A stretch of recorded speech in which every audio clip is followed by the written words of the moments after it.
नमस्कार दोस्तों, स्वागत है आपका हमारे YouTube चैनल पे। आज हम बात करेंगे फंडामेंटल राइट के बारे में, जो हमें संविधान में दिया हुआ है, हमारे भारतीय संविधान में।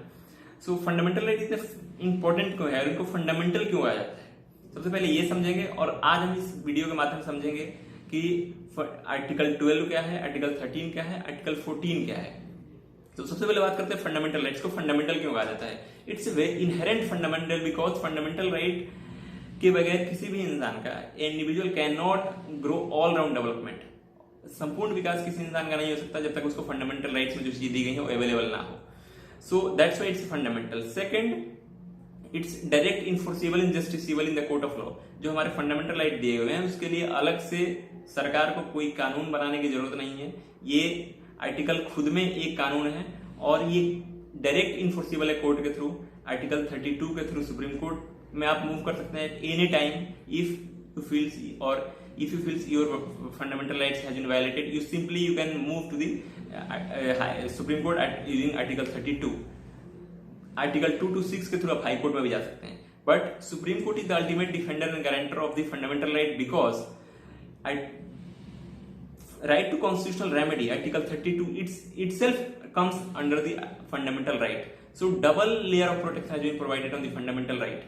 Means fundamental right are already enforceable and justiciable in the court of law, and even to protect that law, when you move to the court, that itself, moving to the court is itself a fundamental right. So you can understand like the kind of the protection that has been provided to the fundamental right. So fundamental right लिया गया था US bill of right से, जो कि जिसको Magna carta भी कहा जाता है, क्योंकि Magna carta is kind of A British word जो कि प्रोपाउंड हुआ था ऑलमोस्ट 12th सेंचुरी में, जब first kind of right individual right का हाइपोथेसिस क्रिएट किया गया था। That's why it's known as the Magna Carta. So we have the most elaborate fundamental rights in the world. India has one of the lengthiest और widest interpretation of the fundamental right has been propounded in the Indian Constitution.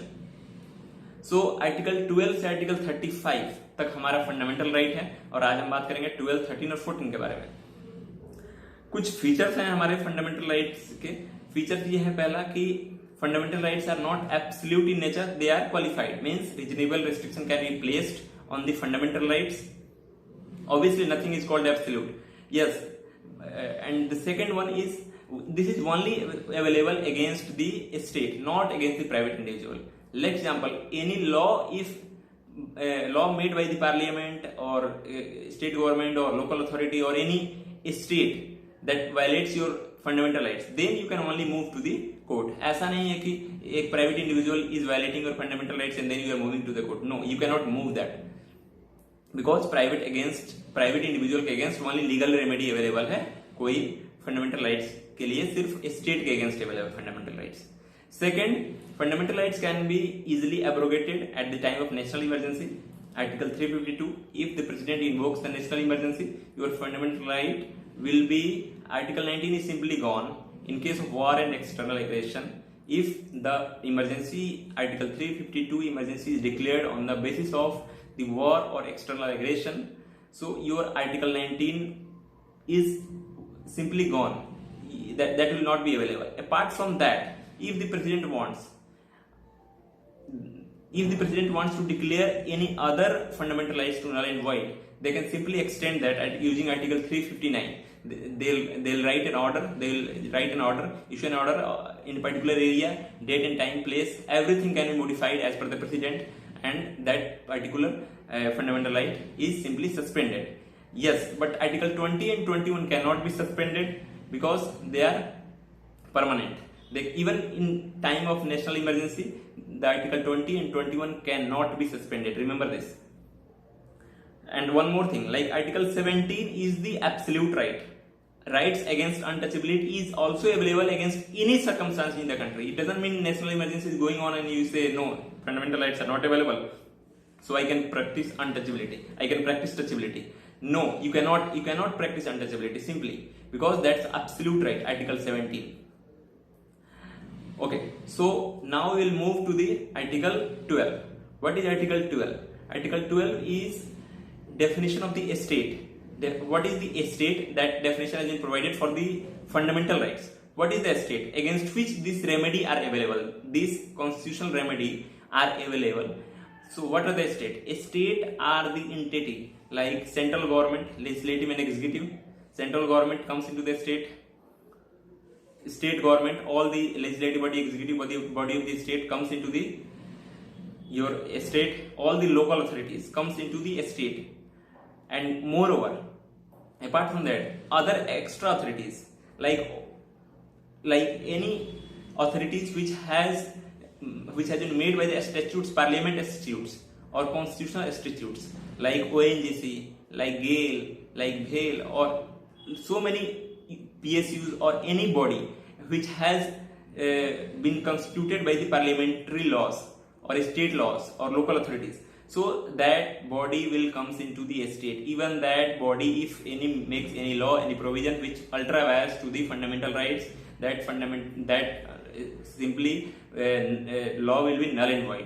So state का definition बहुत बड़ा है. Even state का definition Supreme Court has given in a judgment that even any private body, private entity working with the state, working with the central